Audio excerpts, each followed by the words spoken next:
Quase todos nós brasileiros gostamos de futebol e temos um time do coração. E muitas vezes a gente conhece a história dos grandes craques que passaram pelo nosso clube, né? Mas não conhecemos bem a história que eles construíram lá fora. Portanto, hoje a gente vai falar de 6 jogadores históricos do futebol brasileiro que são ídolos em alguns times do Brasa, mas que jogaram na Europa e você talvez nem lembre ou não saiba.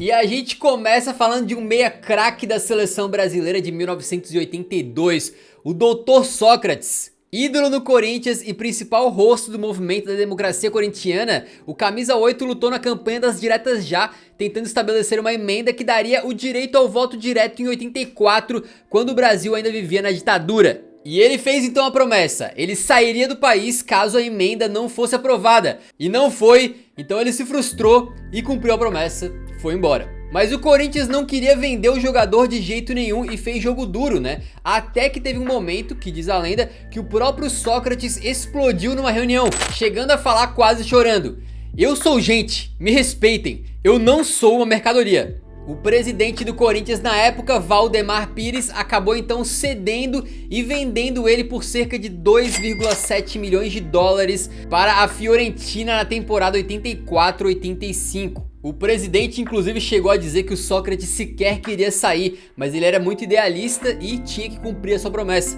Mas deu tudo certo, ele chegou em Florença cercado de expectativas, já que o time tinha ficado em terceiro lugar no Italianão no ano anterior e precisava substituir o ídolo Giancarlo Antonioni, que havia se machucado, além de que o último estrangeiro que tinha passado por lá foi o Passarella, um argentino que virou ídolo. Então a chegada de um jogador do nível do Sócrates deveria ajudar a equipe a sonhar com coisas melhores e quem sabe buscar títulos num campeonato tão estrelado como a Série A, que contava com craques como Maradona no Napoli e Platini na Juve, além de Zico na Udinese.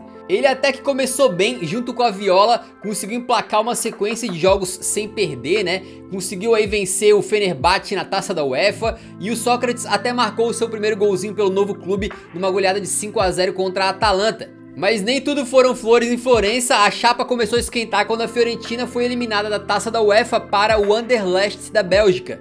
E o Sócrates passou a ser criticado por um próprio companheiro de equipe, exatamente o Passarella achava que o estilo de jogo mais cadenciado do doutor não se encaixava no futebol italiano. Só que os problemas dele foram mais de comportamento do que de jogo, né? O Sócrates era um cara que, digamos, gostava de aproveitar a vida. Então diz a lenda que ele tinha hábitos ali relacionados ao álcool e ao cigarro, né? E isso acabou irritando companheiros de equipe e até membros da comissão técnica que achavam que o cara tava se passando muitas vezes, tava exagerando. E se no Brasil na década de 80 isso ainda era um pouco mais normalizado, na Europa já estava se começando a ter essa visão de que o jogador tinha que ser extremamente profissional, não poderia ficar bebendo e coisa do tipo. Então diz a lenda que o Sócrates teve dificuldade até mesmo para socializar entre os colegas de equipe, né? E acabou ficando apenas um ano na Itália então. Foram 9 gols em 33 jogos, que não são números ruins para um meia, mas em termos de expectativa e desempenho, ele é considerado pelos italianos como uma grande decepção. E você tá vendo nesse vídeo que o futebol nessa época era bem diferente, né? Longe do profissionalismo e dos avanços tecnológicos de hoje em dia. E falando de tecnologia, ninguém entende melhor disso do que a patrocinadora desse vídeo, a Alura. E a Alura é a maior escola online de tecnologia do Brasil, com cursos em diversas áreas como programação, front-end, DevOps, Data Science, inteligência artificial e uma porrada de outros, com mais de 1.400 cursos em 8 escolas diferentes. Mas olha só, não é pra você comprar a Alura hoje, beleza? Não é psicologia reversa não. Não faça a matrícula na Alura nessa semana. É porque é o seguinte, se você já é especialista no assunto ou se ainda tá começando, não tem muita diferença, porque lá na Alura vai ter algo pra você. Então, tá querendo melhorar suas habilidades pessoais, de liderança e tudo mais? Tem uma área lá de gestão e inovação que vai servir pra você como uma luva. Ou tá querendo saber tudo sobre IA, né? Esse assunto que tá cada vez mais em voga aí no nosso dia a dia. Na Alura também tem cursos sobre inteligência artificial. Seja pra começar uma carreira ou até mudar de profissão, a Alura é pra você. E se você curte essa parte mais de análise de dados, desempenho, estatística e tudo mais, saiba que a Alura tem vários cursos desse tipo também. É tão amplo que se você curte nossos vídeos e tá pensando em ter um canal, até curso de edição de vídeo você encontra lá. A Alura é uma baita escola online com uma porrada de cursos pra gente fazer, uma comunidade gigante com mais de 100 mil pessoas no Discord, focada em desenvolver o seu lado profissional e pessoal. Mas por que não se matricular agora então, se o negócio é tão bom, né? É porque do dia 20 ao 24 de novembro terá a Black Friday da Alura com o maior desconto já feito na plataforma. Então não compre agora, mas para não perder a oportunidade de investir em você mesmo pela Alura, né? Se inscreva aqui no nosso link na lista VIP pré-Black Friday, onde você vai receber bônus exclusivos e as novidades em primeira mão. O link vai estar na primeira linha da descrição e também no comentário fixado. Então muito obrigado à Alura por patrocinar esse vídeo. Não esquece, hein? Segura aí a compra, não se matricula na escola ainda, entra na lista VIP e não perca essa chance única de impulsionar a sua carreira ou começar nesse mundo da tecnologia com o descontaço que tá chegando, beleza? E se o Sócrates ficou um aninho, o Dinamite teve uma passagem relâmpago pelo futebol europeu. Ele era muito ídolo no Vascão, tendo vencido o Brasileiro Inédito em 74 e era uma sensação do futebol carioca. Viria a ser o maior artilheiro do Campeonato Brasileiro, né? E é nesse contexto que o técnico do Barcelona, Joaquim Rifé, pediu a contratação do Roberto Dinamite, que foi pra lá tentar ajudar a salvar a temporada 79-80 do Barça, que não tava nada boa. E o Dinamite estreou como uma bomba, né? No seu primeiro jogo contra o Almeria. Meteu logo 2 gols. Só que o que aconteceu é que pouco tempo depois o técnico do Barça, o Rifé, que tinha pedido a contratação dele, foi demitido. E aí as coisas que tinham começado muito bem, começaram a ir muito mal. Ele chegou a fazer mais um golzinho contra o Nottingham Forest pela Supercopa Europeia. Aquele Nottingham Forest bicampeão europeu, olha a conexão maluca, né? Mas ficou por isso, com o novo treinador, Heleno Herrera, ele começou a perder espaço e ir pro banco. Então mesmo tendo acabado de chegar, mal tinha desfeito as malas e já decidiu voltar pro Brasil depois de apenas 11 jogos e 3 golzinhos. Porque, pô, o cara tava no auge, né? No Brasil, brocando a rodo. Era ídolo. 27 anos. Ou seja, fisicamente, era o pico. O cara queria jogar mais e mais e mais. Não queria ficar no banco, pô. E aí ele voltou pro Brasil. Teve mais uma passagem extremamente bem sucedida pelo Vasco da Gama, né? E engraçado que o Dinamite chegou a dizer que o Heleno Herrera não escalava ele, supostamente porque tinha aí raiva de sul-americanos por um trauma que tinha com o Santos do Pelé. Uma coisa meio esquisita, inclusive o Heleno Herrera foi nascido em Buenos Aires, né? Era argentino. Mas enfim, a passagem do saudoso Dinamite pelo Barcelona durou apenas 6 meses. E outro brasileiro brabo chegando no futebol europeu é você! Se é a sua primeira vez aqui no canal Eurofute, não se esqueça de se inscrever clicando no botão vermelho embaixo do vídeo, ou se estiver pela TV, vai no ícone do nosso canal que ali vai ter uma opção para você se inscrever também, e assim você acompanha nossos conteúdos aí com mais facilidade e ainda ajuda muito o nosso trabalho, fechou? Hora de mais uma vez ir pra Itália pra falar de um cara que fez história aí pelo Brasil inteiro, né? Mas não dá pra dizer que fez o mesmo na Europa. Estamos falando de Renato Gaúcho, o próprio, que já se disse aí melhor do que Cristiano Ronaldo. E a história do Cristiano Ronaldo? Você jogou mais que ele mesmo? Você tem convicção? Com certeza. Eu adorei essa frase, Renato. Não, mas eu acho que eu joguei mais do que ele. Eu não sei se eu concordo, mas eu adorei que você mandou. Eu sou o melhor. Posso não ser, mas na minha cabeça, eu sou o melhor. Craque incontestável, campeão da Libertadores e do Mundial em 83 pelo Grêmio. Mas de repente foi considerado um fracasso completo em outro país. Foi isso que aconteceu com o Renato, né? Se liga. Ele chegava na Roma em 88 pela bagatela de 2,7 milhões de dólares. Com só 26 anos e com toda a expectativa e pompa de craque aí, ganhou até uma capa de revista no Guerin Esportivo, que o chamava de Renato.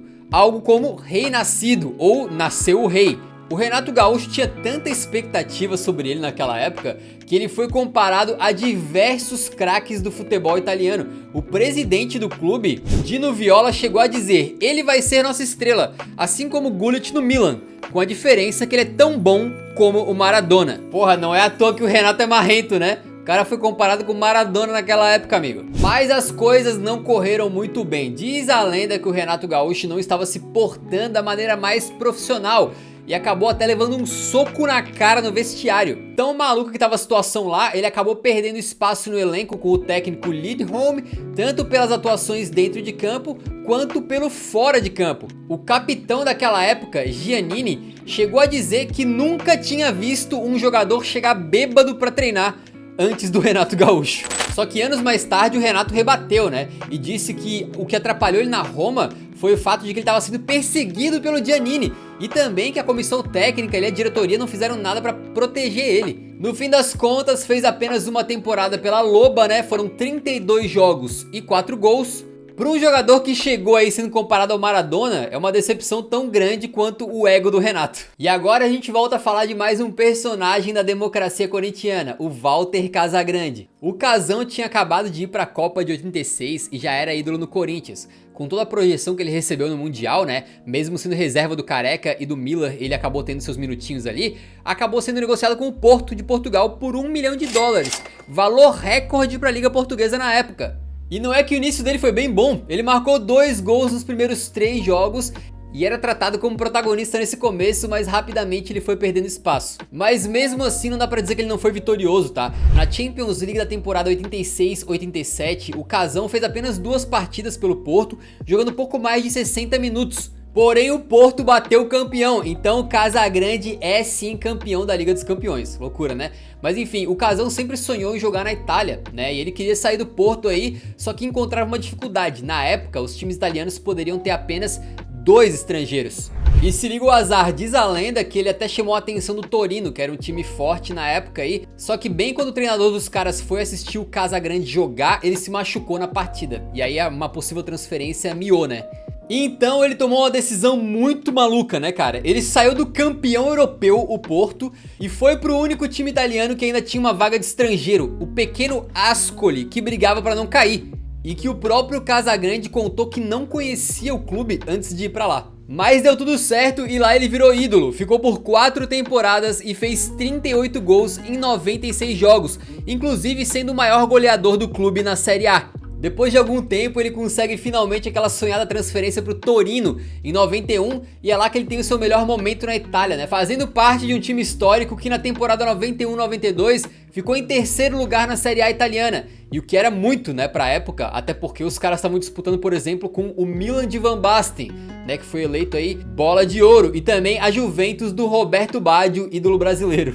E olha que curiosidade, né? Pelo Torino, o Casagrande chegou em mais uma final europeia, dessa vez final da Copa da UEFA, que hoje a gente conhece como Liga Europa, e ele chegou lá fazendo gols muito importantes. Nas semis, meteu 1 contra o Real Madrid no Bernabéu lotado, e ainda conseguiu fazer 2 na final contra o Ajax, que o Torino só perdeu pelo critério dos gols marcados fora de casa, né? Então o Casagrande dá pra dizer que ele só jogou em times menores, né, com menos holofote na Itália, mas a passagem dele foi muito boa e ainda saiu com uma Liga dos Campeões pelo tempo que passou no Porto, né? Hora de voltar no tempo um pouquinho e falar do Furacão. O Jairzinho já era um jogador muito consagrado no Brasil, sendo um dos protagonistas da seleção na Copa de 70. Aquela de Pelé, Gerson, Rivelino e Tostão, que ganhou o tricampeonato mundial pro Brasa. Depois de uma Copa de 74 não tão boa e de 15 anos de Botafogo, onde ele é muito ídolo, decidiu visitar novos ares e fechou com o Olympique de Marselha para fazer dupla com o Paulo César Caju, que foi companheiro dele no título de 70. E é estranho pensar hoje em dia no campeonato francês como algo muito competitivo, muito difícil, porque a gente vê praticamente todo ano o PSG batendo campeão, né? Mas naquela época era muito diferente. Pra você ter uma ideia, quando ele chega lá, o Saint-Étienne estava sendo bicampeão consecutivo, sendo que antes dos caras, quem tinha ganhado o troféu nacional tinha sido o Nantes. Hoje é impossível imaginar uma coisa dessa, né? Enfim, quando o Jairzinho chega em solo francês, ele tem uma recepção digna de craque. Os caras estavam empolgadaços, afinal era um campeão do mundo, né? Recentemente foi feita até uma comparação da chegada do Jairzinho no Marselha com a do Neymar no PSG, pra vocês terem uma ideia. E ele começou bem demais lá, tá? Fazendo a dupla com o Caju, então, eles deram início ali uma era do samba, né, no Marselha, trazendo um pouco daquela brasilidade, daquela ginga, dos dribles, aquele estilo de jogar um pouco mais dando espetáculo assim que os franceses ficaram apaixonados. Logo na estreia do Jairzinho, por exemplo, ele meteu um gol e o Paulo César Caju fez 2 num 4-1 contra o Mônaco. E aí depois, invertendo essa ordem, o Jairzinho meteu 2 contra o Nantes e o Caju 1. Eles estavam muito bem entrosados e o Marseille então acabou ficando em 2º lugar na liga na temporada 74-75. Mas a era do samba no Marselha seria interrompida por uma situação bem inusitada, né? Num jogo contra o PSG, que acabou 2-2, os caras tiveram uma discussão com o Bandeirinha, os jogadores foram pra cima ali e tal. E acabou que as investigações puniram apenas os dois. Jairzinho e o Caju foram considerados culpados ali no caso de possível agressão ao bandeirinha, intimidação e tal.